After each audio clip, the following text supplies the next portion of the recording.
In this video, I'm going to teach you the trick double or nothing, and it looks like this. So that dismount that I did there is the most common dismount for this trick, but at the end of the video, I'm also going to show you a few other dismounts just to make the trick a little bit more exciting. When you practice it, you can get out of it a few different ways. So when you first start this trick, it starts off just like Man on the Flying Trapeze, except instead of just going over the first finger of your opposite hand and landing the yo-yo on the string, what you're going to do is you're going to position your hands pretty close together, and you're going to allow the yo-yo to go around both hands, and then you're going to let it go around your opposite hand one more time, and you want to aim the yo-yo to land on the outside string. Now chances are when you first do this trick, you're probably going to land on multiple strings. You might even land on all three strings. So the way that you can keep the strings separated is on the first pass, make sure that you keep the string on the inside of your first fingers, and then on the last pass, keep it on the outside, and that way you can see there's a lot more separation so that it's easier to land the yo-yo on the string that you want. The string that you do want is the string coming right directly off the yo-yo, and like I said, it's the last string to go over the first finger of your opposite hand.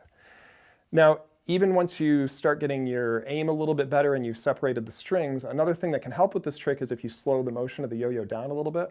The easiest way to do that is to bring your hands down after it passes by the first finger of your yo-yo hand. And you can see that if you do that enough, it'll actually stop the yo-yo dead in its tracks. If you allow the yo-yo to keep moving, you're going to want to move them back up before the yo-yo goes over the first finger of your opposite hand. And you can see that that just gives you a little bit more time to think about what you're doing, and then you can aim to get the yo-yo onto the right string. Now, once you're better at the trick, you don't need to slow it down at all, and you can see you'll eventually get to a point pretty easily where you can just land it on the string that you want it to. Of course, that takes some practice, but once you've got it down, you'll see it's not as difficult as you might think at first.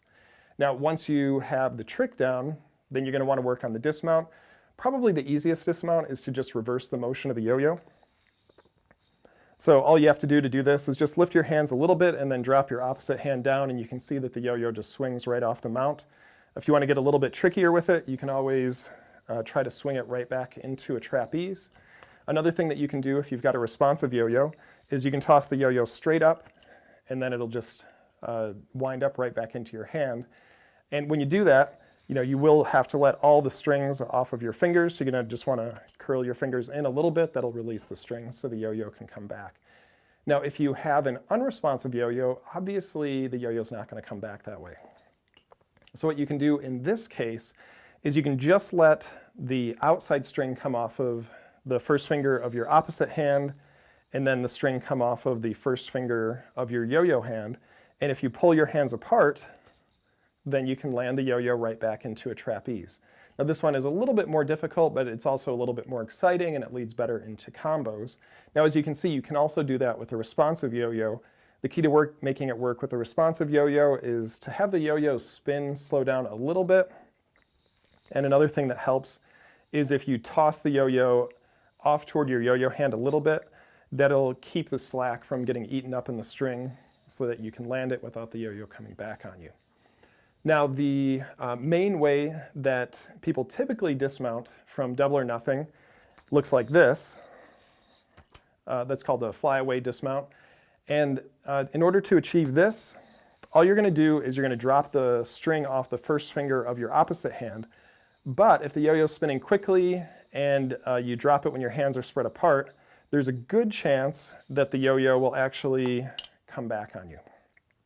So in order to keep that from happening, if you're having that problem, just bring your hands together a little bit and drop the string off of the first finger of your yo-yo hand, and then you can complete the rest of the motion.